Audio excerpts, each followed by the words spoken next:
Even for a small business, the average data breach to fully remediate is about $4.2 million. I just looked it up this morning.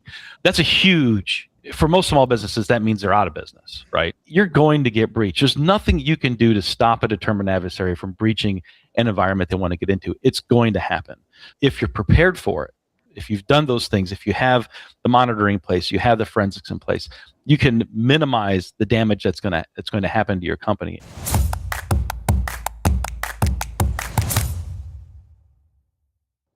Welcome back to One Step Beyond Cyber, and welcome to Season 4. Now, what an honor it's been to be your host for the last 4 years in a row on One Step Beyond Cyber. Now, this season, we're expanding the conversation with more variety, bringing in voices around finance, driving sales, sustainable IT, and leadership, and of course, cybersecurity as a business risk. So, today, we're talking about cloud platforms and identity management suites. You know, the systems that run your email, data, collaboration, and now AI. And why assuming they're secure by default is where many organizations get caught off guard. Now, today, I'm joined by Gregory Skasny, CTO of Blueshift, and our very own cybersecurity expert, Tim Derrickson, to break down where that assumption fails and how leaders should be thinking about security differently as we head into 2026. Let's go ahead and dive in.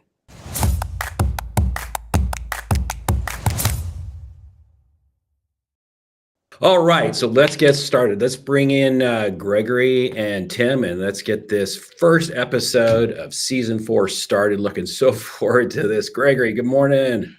Good morning, Scott. How you doing? Good. Tim, thank you for joining us. I can't even believe we could get in your schedule. Good morning. Hey, it's a good calm day, right? Every day, right? Knock on wood. Knock on wood. All right. Hey, so listen, Gregory, for those that are meeting you for the first time, I'm going to give you a bit of a loaded question here. So you take your time. Give us a quick overview of your role over there as CTO and Blueshift, as well as maybe, you know, while you're blending all of that together, what business leaders should have on top of mind.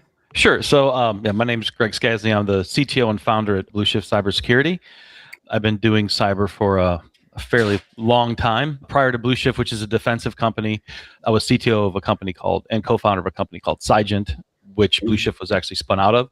And prior to that, I spent most of my time doing offensive security. So I did red teaming, adversary emulation, exploit development, those sorts of things.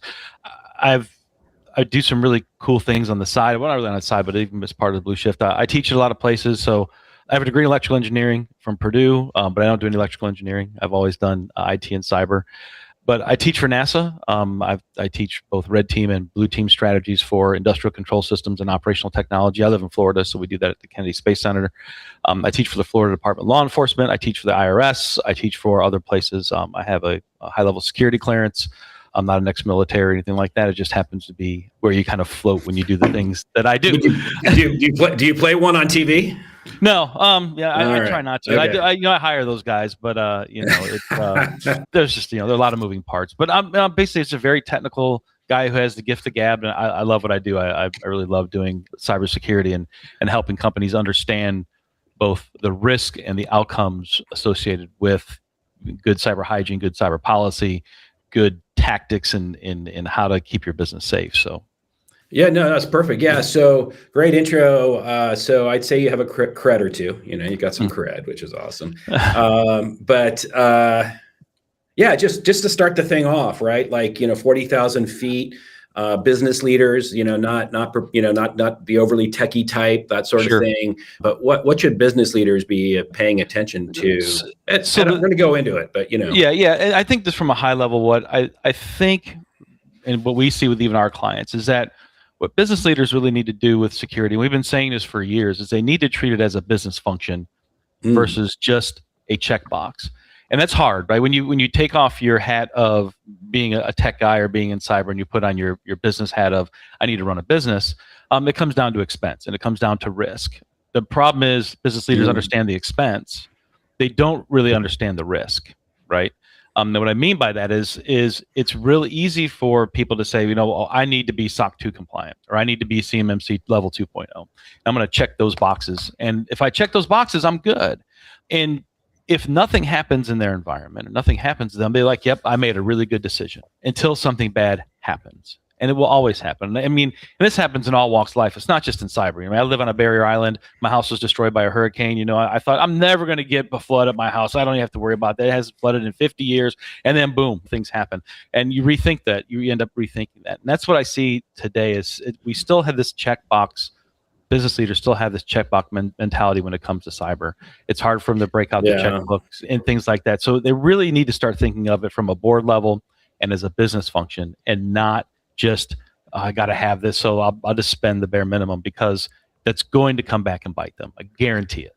Yeah, so they may protect themselves from litigation per se, right? They may, if they check off the boxes legitimately, but their business might be damaged at a very high level. Yeah, just because you check the boxes doesn't mean you're secure, and it doesn't mean that you're following, good cybersecurity hygiene.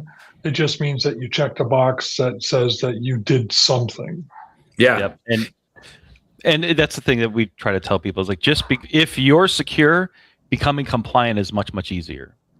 But just because you're compliant doesn't make you secure, right? Yeah. So those are the things that people need to be able to justify in their minds when dealing with and implementing cyber things. It's like you really need to look at this from a security standpoint. If you make yourself secure around the way, then the compliance becomes much, much easier. Yep. I wonder how long it's going to take, because every time we deal with lots of prospects, it's the checking, am I safe? Am I secure from those requirements? But so, look, we're kicking off 2026. It's a brand new year. I hear that many business leaders tend to think that, hey, I'm in the cloud.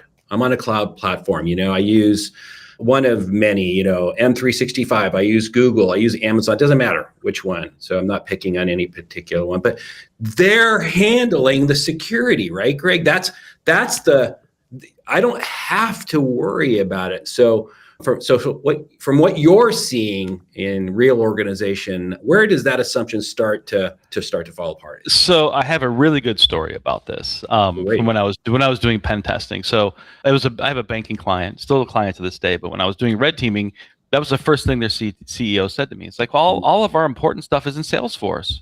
They take care of all that. What do I have to worry about? So I knew as part of what we're going to do as our engagement is we're going to get into their Salesforce. And I actually got into their Salesforce from the CEO's computer. And I won't get into how I did that, but once you're in the organization, again, but all I have to do is assume the identity of the CEO, right? And I did that by compromising the CFO, and then he trusted the CFO. So then I got in, and I downloaded all their Salesforce data, right? So I had it all. Ooh. I'm like, oh, here you go. So this is why security is important. How long did it take you? I don't want to. Less than an hour. Okay.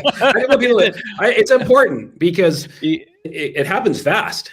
That's just it. So once you're given access to certain machines of certain privilege, you want to act fast, right? But you want to keep it under the radar. Again, most of that stuff happens at night when they weren't there, so it didn't matter. They had no idea. They weren't, they didn't have the capabilities to watch, right? Which is the things that we sell.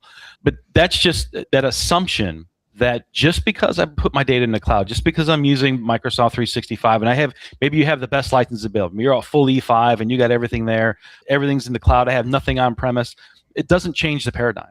It doesn't change what you need to do from a defensive standpoint to harden your company. It's just a different hurdle. It's not, adversaries understand where things go, and they understand that, hey, maybe I'm not solely just targeting endpoints now, because endpoints are the most monitored piece of infrastructure in modern IT. Maybe I need to start going after identity now. And so if I can hijack someone's tokens or their session, now I can start doing a lot of damage, right? I can get in, I'm impersonating this guy, it makes it tough to detect, right? Because I'm impersonating a good, legitimate user. And now the world is my oyster. I can sit and just pull things off. And as long as I do it in a normal fashion, it's difficult to detect. So it's just this false thing is that it's always going to come down to the human. So that social engineering piece, just because you move to the cloud doesn't remove the fact that your users are going to be social engineered at some point. They may give up access to a device that then gives them the keys to the kingdom.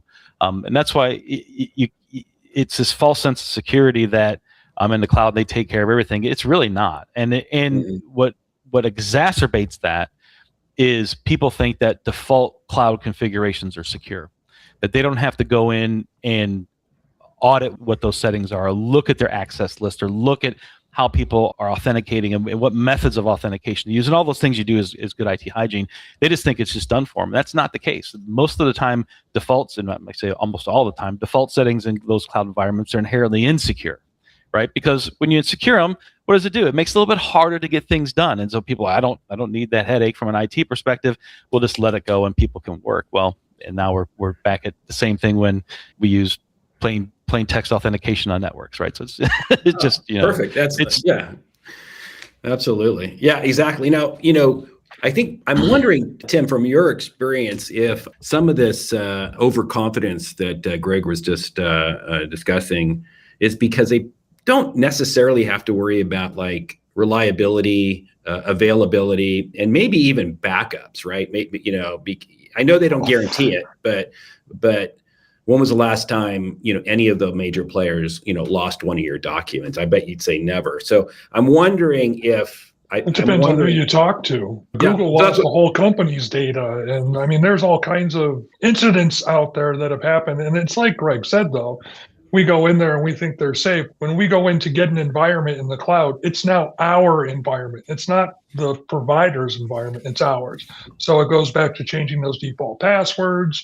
If it's being backed up, some of them guarantee that 30 days they'll keep your data, but they don't say it. They just say that we back up your data. And then you find out something's missing. There you go. You no longer have the data that you thought you had. Defaults are horrible. And you might as well just do a thank you 123 as your password. Give it to Greg and we can just end the show now. Can we speed this up a little bit? All right. Yeah. That sounds good.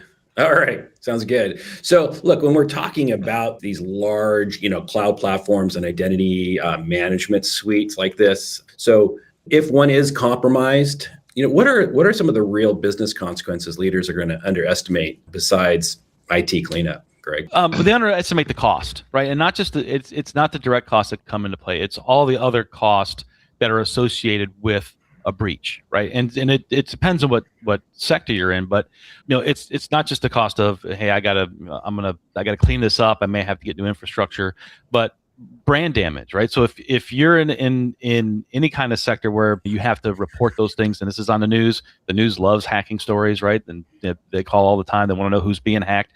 That's out there. You're going to have downtime probably, right? So you're going to have to move infrastructure. You may have lost data that is confidential to customers, which now is really bad. Who wants to do business with you if you can't be trusted to hold your customers' information confidential? All those things just start to add up over time. That's why even for a small business, the average data breach to fully remediate is about $4.2 million. I just looked it up this morning. That's a huge, for most small businesses, that means they're out of business, right? Because they probably don't have a $4.2 million cybersecurity policy. And good luck getting those policies to pay.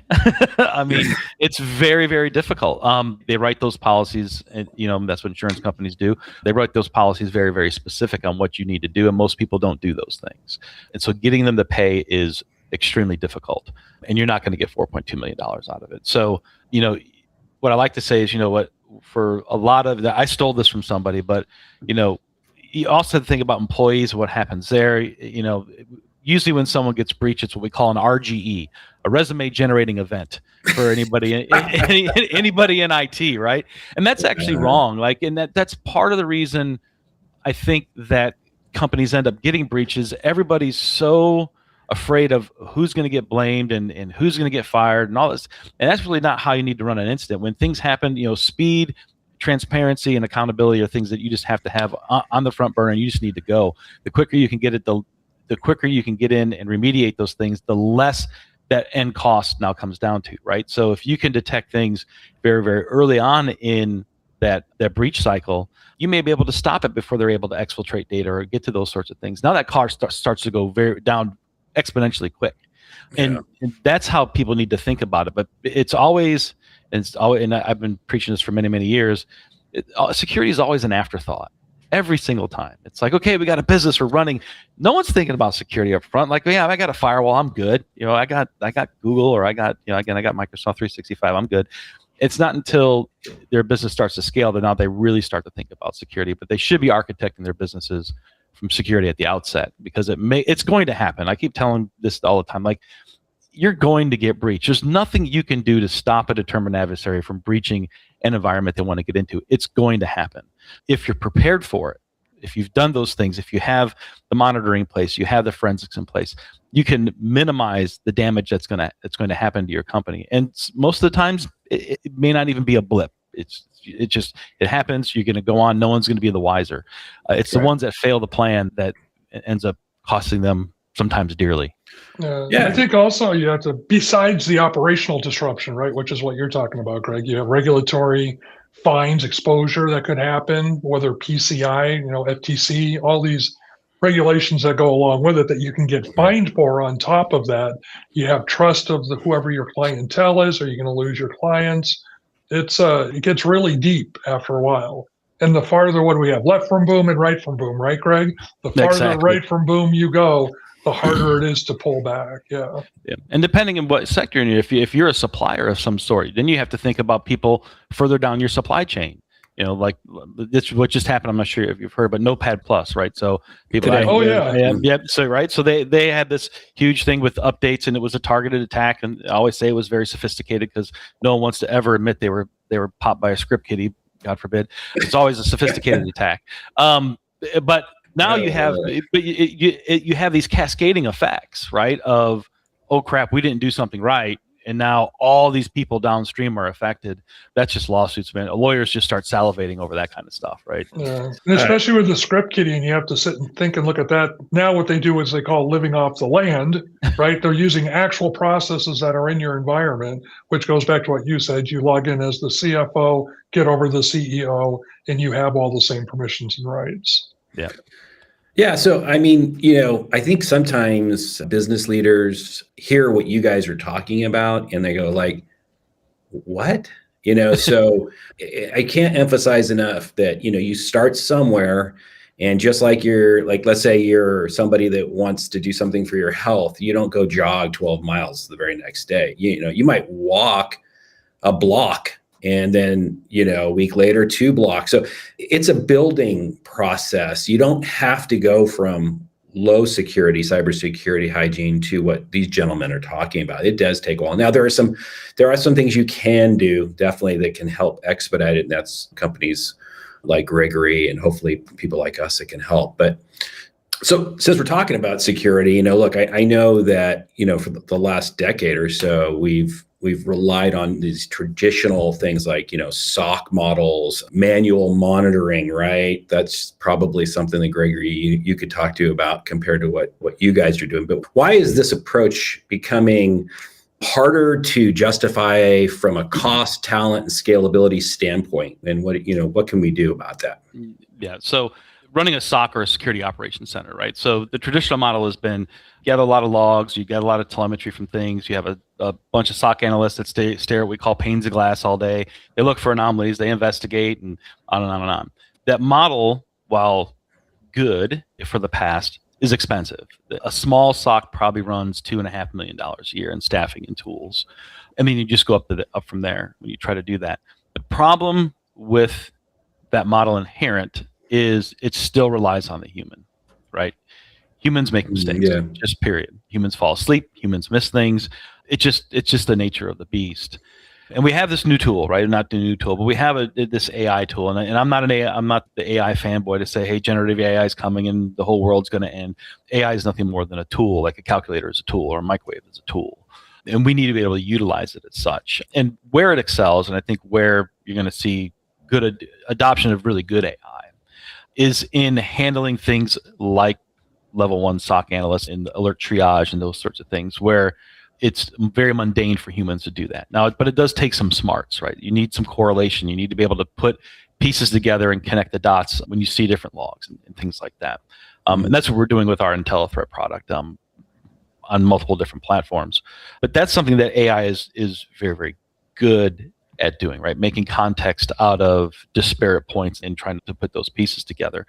You just have to be careful about how you do that, right? So what you give it access to. People are wanting to jump on the bandwagon. I'm sure you heard about Claudebot, and now it's called something else now, Moltbot or whatever. But people are putting these AI assistants on their computer. They're giving them access to all kinds of stuff. And then, there's an O-Day, and there's a vulnerability in that allows me to take over that agent. Now that agent has access to everything on your computer. Guess what I have as an attacker? I have access to everything on your computer, and I can tell that agent to do things on there. So we got to be careful of those sorts of things.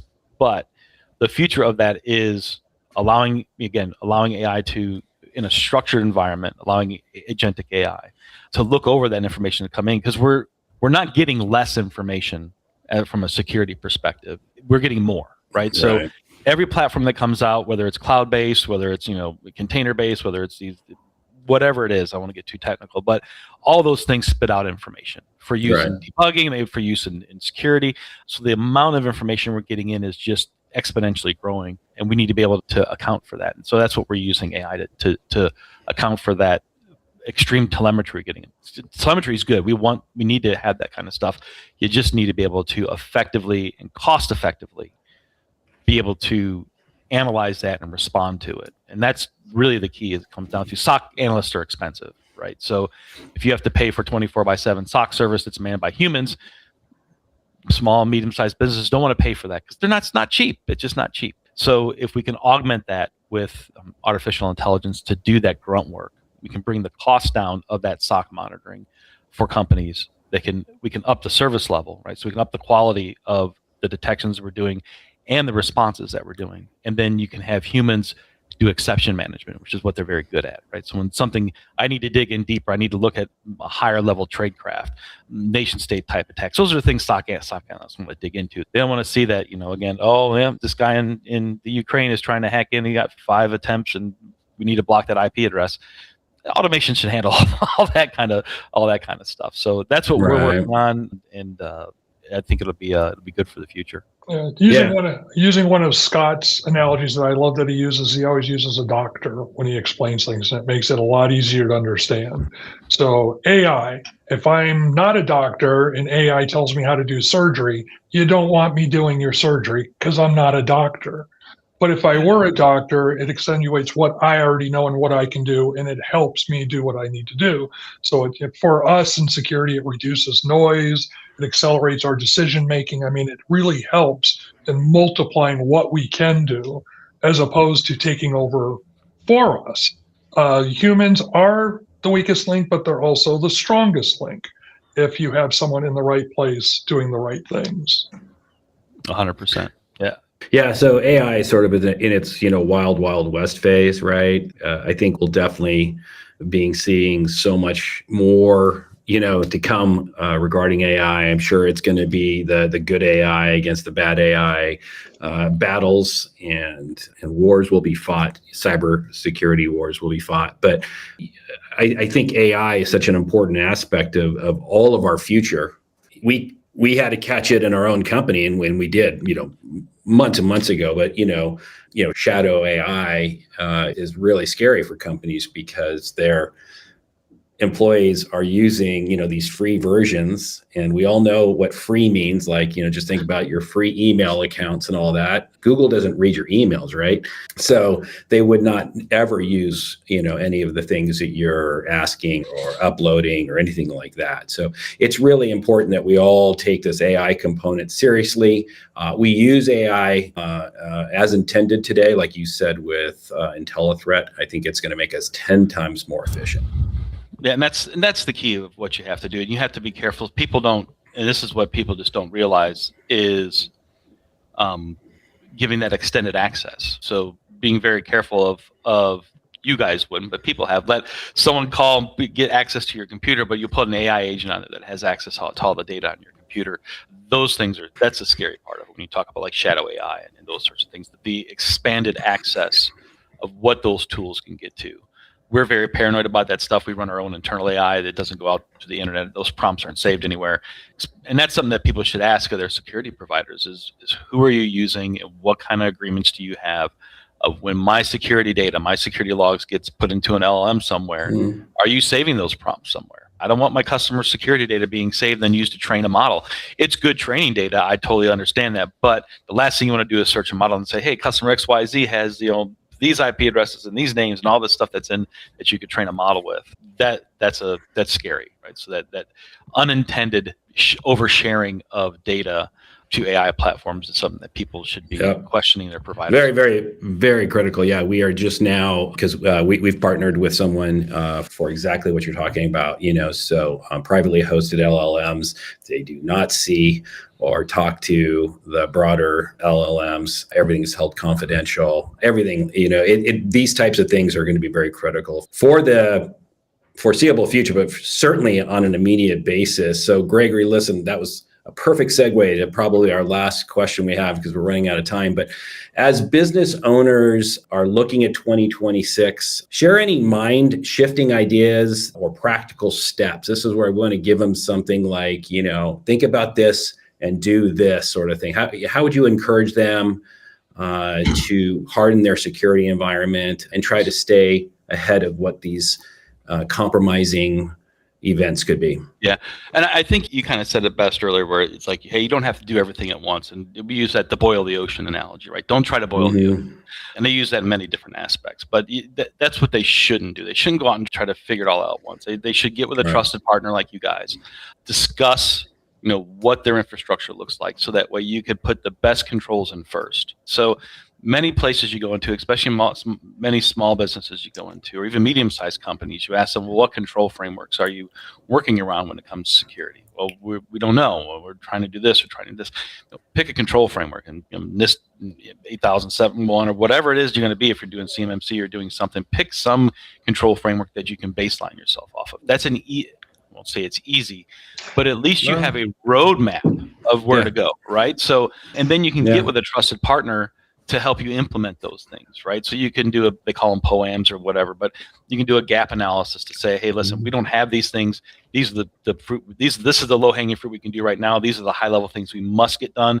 And you can iterate over that over the period of a year to get yourself on a trajectory to becoming more secure and more aware in your environment, right? I'm a big fan of, obviously log everything you can, give me all the data, but I understand that can be tough for organizations, but there are ways to do it. There are ways to do it cost effectively. But again, getting with a trusted partner, understanding, pick a control framework that works for me. There's tons of them out there, and work towards a goal of putting in those types of controls will go miles past just shooting from the hip of I think we'll do this, right? That's great advice. Like literally, it's a great starting point. Pick a framework, do a gap analysis using that framework, take your highest priorities, start working down it. That's great advice. It's something that everybody can do. They're free. And the cybersecurity framework from NIST is a great one to start with. Again, with the 8 NIST, and then there's the CMMC ones, NIST 800, 172, I think. 171. 171. Yeah. Going to version 3. Again, but these are things these are public things that are available. Like you can go out and you can download these and see what they are. I would even say also stop thinking of tools and start thinking of outcomes, just at a high level for businesses, because what we do, how do I stop this? There's a tool out for that. So, do you know what your riskiest identities are? How do you detect misuse? Figure out what those outcomes are, and then that'll follow along as well. Yeah, absolutely. And everybody can get into, you can get into tool hell pretty fast, right? So, I feel like, the difference between, tools and talent, again, it's not one or the other. You definitely need these tools, and you definitely need talent. And I view cybersecurity as well as compliance as a journey. It's not a destination, right? So even when you hit it, even when you get CMMC compliant, whatever, you're not done.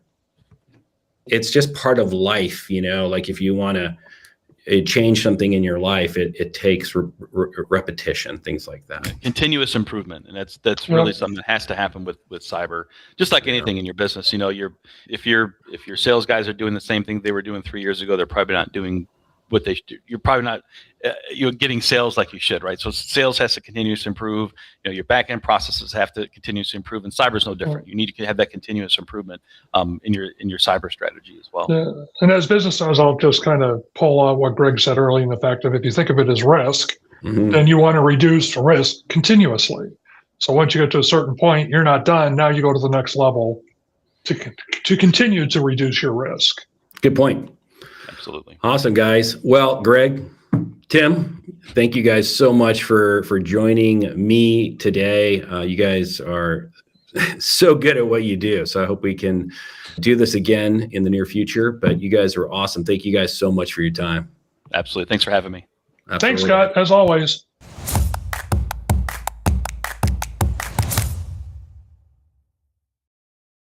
This is exactly what season 4 of One Step Beyond Cyber is about, bringing together different perspectives across technology, leadership, sustainable IT, finance, and growth to help leaders think more strategically about risk and opportunity. Now, if you enjoyed this episode, be sure to follow the show. We've got a lot more coming, from finance coaches to sales leaders to conversations around sustainable IT and modern security leadership. So until next time, stay vigilant and be safe out there.